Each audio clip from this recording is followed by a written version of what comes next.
India news हट, भारत की खबरें सच्चाई के साथ। ट्रंप के 15% टैरिफ के बाद भी प्रॉफिट में रहेगा भारत। किन प्रोडक्ट पर लगेगा टैक्स और किस पर नहीं? अमेरिका के सुप्रीम कोर्ट के हालिया फैसले के बाद राष्ट्रपति डोनाल्ड ट्रंप ने भारत सहित कई देशों पर लगाए गए रेसिप्रोकल टैरिफ में कटौती की घोषणा की है। इस फैसले के तहत भारत से अमेरिका जाने वाले सामान पर लगने वाला अतिरिक्त आयात शुल्क 25% से घटाकर 15% कर दिया गया है। नई दरें 24 फरवरी 2026 से प्रभावी होंगी और ये व्यवस्था फिलहाल 150 दिनों के लिए अस्थायी रूप से लागू रहेगी। व्हाइट हाउस ने 20 फरवरी को इस संबंध में आधिकारिक आदेश जारी किया है। टैरिफ यानी आयात शुल्क वह कर देता होता है जो कोई देश दूसरे देश से आने वाले सामान पर लगाता है।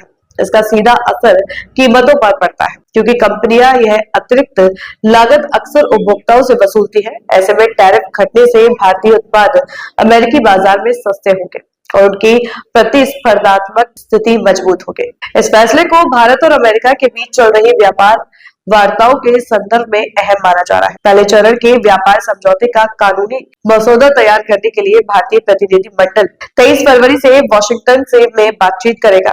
उम्मीद जताई जा रही है कि दोनों देश अगले महीने इस समझौते पर हस्ताक्षर कर सकते हैं। अमेरिका ने घरेलू जरूरतों को देखते हुए कुछ जरूरी वस्तुओं को 15% टैरिफ से बाहर रखा है। इनमें दवाएं, दवा बनाने की सामग्री, कुछ इलेक्ट्रॉनिक सामान, ऊर्जा प्रसाद, उर्वरक, यात्री वाहन, बसें और एरोस्पेस से जुड़े कुछ उत्पाद शामिल हैं। यह नई व्यवस्था करीब जुलाई 2026 तक लागू रहेगी। इसके बाद अमेरिका आगे क्या रुख अपनाएगा, ये साफ नहीं है। फिलहाल भारतीय उद्योग जगत इस फैसले को राहत के तौर पर देख रहा है और दोनों देशों के बीच व्यापार संतुलन बेहतर होने की उम्मीद की जा रही है।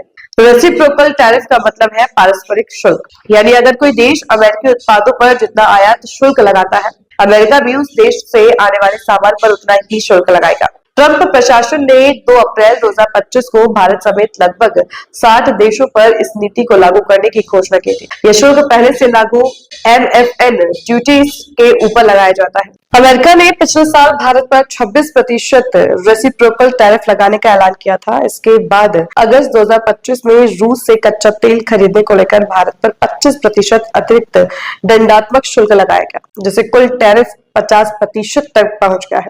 फरवरी 2026 में दोनों देशों के बीच अंतरिम व्यापार समझौते के ढांचे पर सहमति बनने के बाद अमेरिका ने दंडात्मक शुल्क हटाया और टैरिफ घटाकर 18% किया। अब इसे और कम कर 15% कर दिया गया है। भारत से अमेरिका को दवाएं, जैविक उत्पाद, टेलीकॉम उपकरण, कीमती पत्थर, पेट्रोलियम उत्पाद, ऑटो पार्ट्स, आभूषण और रेडीमेड कपड़ों का बड़ा निर्यात होता है। टैरिफ घटने से इन क्षेत्रों की कंपनियों को सीधा लाभ मिलने की संभावना है। हालांकि कुछ सेक्टोरल टैरिफ पहले की तरह लागू रहेंगे। स्टील, एल्यूमिनियम और कॉपर पर 50% शुल्क जारी रहेगा, जबकि कुछ ऑटो कंपोनेंट्स पर 25% टैरिफ बना रहेगा। वहीं स्टील, एल्यूमिनियम, कॉपर पर 50% का सेक्टोरल टैरिफ पहले की तरह जारी रहेगा। कुछ ऑटो कंपोनेंट्स पर 25% का शुल्क भी लागू रहेगा।